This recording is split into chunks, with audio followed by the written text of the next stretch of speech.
Hello everyone, and welcome to another game of World of Warships. Today's replay is from mcgibe, and he's in the Vampire 2, a tier 10 premium Commonwealth destroyer. He is on map Northern Lights, and it's a ranked battle.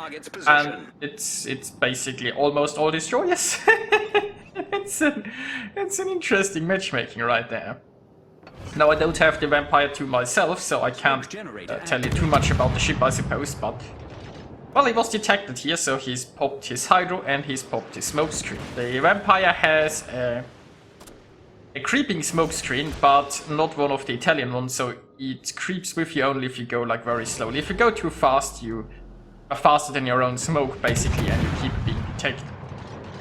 I guess it has some advantages, I suppose, because if you need spotting, if you go fast enough, you like outrun your own smoke and you can spot again. Now he is also dodging all of those torpedoes here.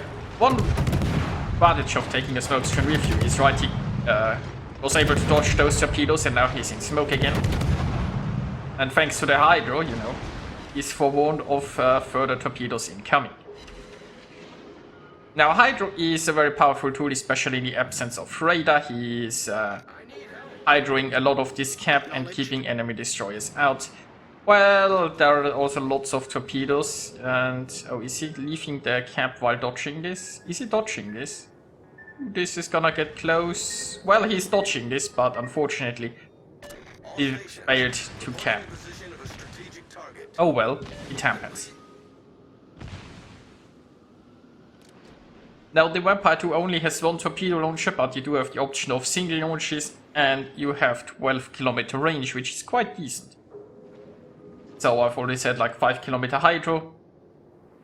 And I think the base consumption is like 5.8, so also pretty decent. Now he's reversing back into the cap, and well, there is still a shimmer lurking. Thing is, of course, the shimmer... Well, once his smoke is out, the shimmer could just come in here and outspot him. That would be potentially uncomfortable, and once his hydro is out, he will be no longer forewarned about all of the torpedoes that might be coming his way. So he preemptively launches some torps towards the shimmer. Might keep the shimmer back a little bit. He almost has the cap, so you know, it's screen set.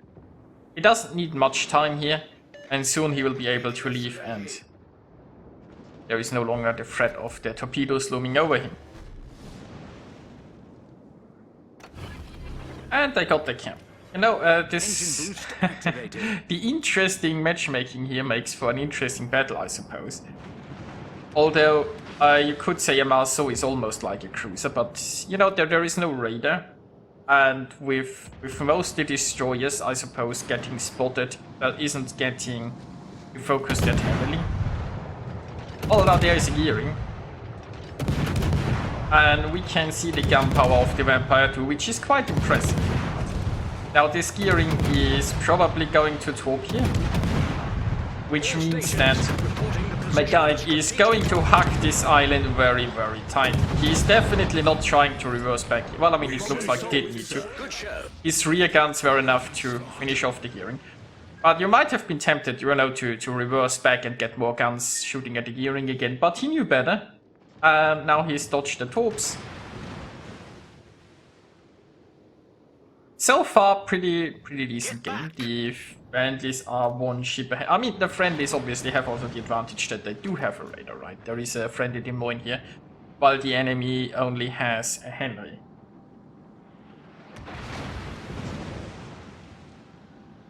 Now there are two enemy destroyers pushing there very hard in the north. I'm not sure why. Like, they are a bit away from their team. I mean, the Shima caster can try to torp here, although he runs the risk of getting hunted by the friendly destroyers, I guess. The Marceau, well, I mean, as soon as he shows himself, he's going to be all alone and focused here. And not sure how well that will turn out for him, because there's a friendly Marceau and a Kleber.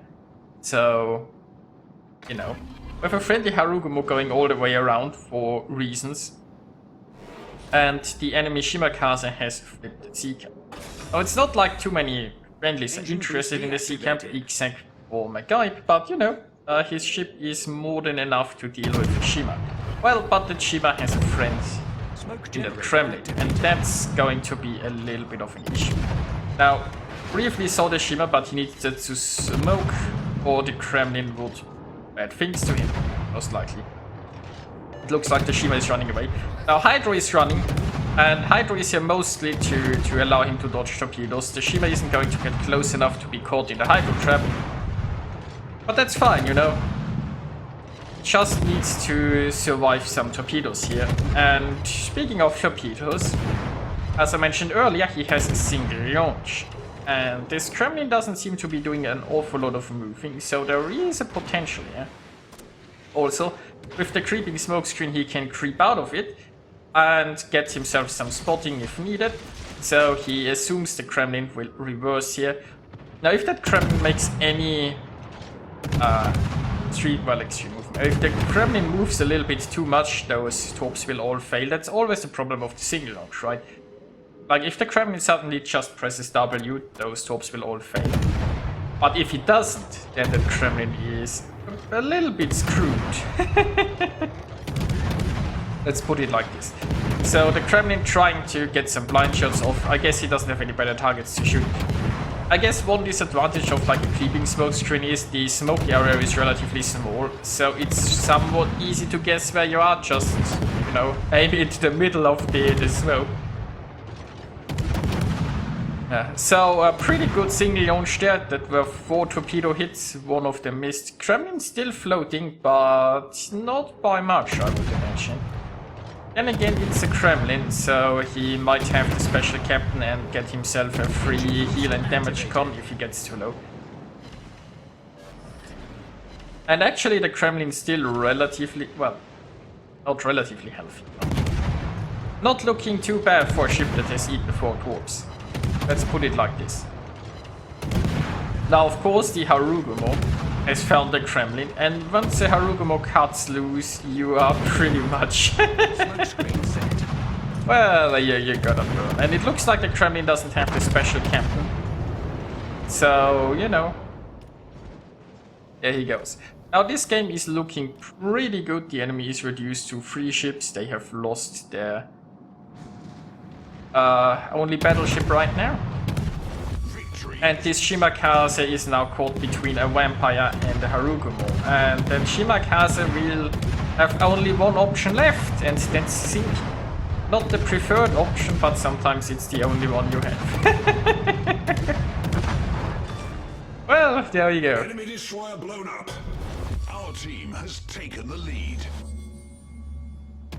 So, the enemy have a Marceau left there in the north, and the Henry. Now, the Henry is desperately well, I mean, at this point, all the enemies can do is probably try to farm more damage to hope to not lose their star. So, let's speed this slightly up while our vampire is getting closer to engage the Henry. Now, the Henry isn't sure where he wants to go, so now he's reversing a little bit. I'll have some bad news for you, Henry. It really doesn't matter where you are going. You are screwed either way. So, let's reduce the speed again. Torps are going towards the Henry. And so far, it looks like the Henry might be going same speed, same course. So, you know, there is a lot of potential here. Now, smoke's ready, although there is nobody spotting, so I'm not sure if he can use that. He could just pew-pew. But if he, like, opens up with his guns here, the Henry might be forewarned that there are torpedoes, because he knows there's a destroyer there. So he's waiting until... Basically, he waited until there was no room to dodge, or well, he already saw the torpedoes, and then he decided to open up with his guns. And then realized he didn't need his guns anyway. Torpedoes were enough. Okay, so the last Marceau has been found. And, well, I mean, the friend is at 964 already, so...